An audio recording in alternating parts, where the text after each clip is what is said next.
हजरत मसीह अलैहिस्सलाम से 510 साल पहले यूनान की मशहूर रियासत एथेंस का मतलकुल इनान हाकिम हिपास वतन छोड़कर भागने पर मजबूर हो गया और दुनिया में पहली बड़ी जमहूरी हुकूमत ने जन्म लिया। हकीम सोलन ने एथेंस के लिए जो दस्तूर हुकूमत बनाया था वो खेती बाड़ी और कारोबार करने वालों के लिए बहुत मुफीद साबित हुआ, लेकिन सियासी इख्तियारात पुराने अमरा ही के कब्जे में रहे।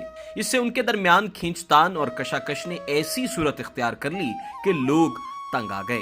जब तमाम मामलात की बागडोर हिप्यास के बाप को सौंपी गई तो सबने इत्मीनान का सांस लिया। इस इंतकाम से एथेंस खुशहाल हो गया, उसकी माली हालत बेहतर हो गई, लेकिन अहले एथेंस जल्दी मतलकुल अनान शख्सी हुकूमत से तंग आ गए।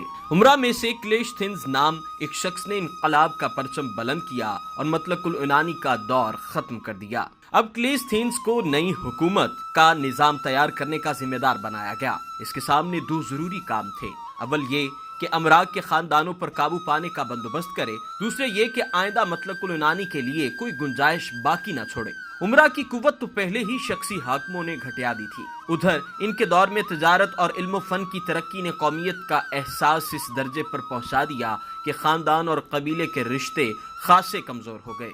क्लेशथिंस ने शहरी हुकूक का दायरा वसी कर दिया। तजारती तबके और आजाद किए हुए गुलाम भी इन हुकूक से शाद काम हुए। सबसे बढ़कर ये कि राय दही के लिए कस्बों और जिलों के हलके बना दिए गए। इस तरह पुरानी कबायली तकसीम की पहली हैसियत जाती रही और इसकी जगह नई आबादियों ने ले ली, जिन्हें यूनानी में डेमी कहते थे। इससे डेमोक्रेसी यानी हुकूमत आवाम का लफ्ज निकला है। और भी कई नए इंतजामात वजूद में आए। बहरहाल क्लेशथिंस ने दरमियानी तबके के लोगों को राय दही का ज्यादा हकदार करार दिया और एथेंस के नज़्म नस्क में ऐसी तब्दीली कर दी कि राय दही ने काबिल तवज्जो हैसियत इख्तियार कर ली। इसके बावजूद गुलामी बाकी रही और गुलामों को नए जमहूरी निजाम में शामिल करने की कोई कोशिश न की गई।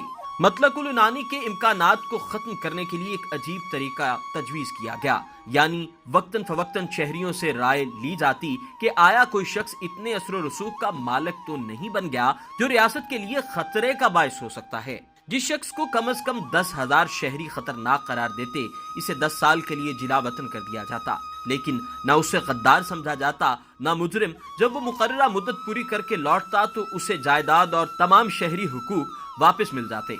इब्तिदा में इसी कायदे को बड़ी एहतियात से इस्तेमाल किया जाता था, मगर बाद में ये बिगड़ते बिगड़ते सियासी ग्रुहबंदी का इंतकामी हरबा बन गया और बिलाखिर 5वीं सदी ईस्वी में इसे मनसूख कर दिया गया।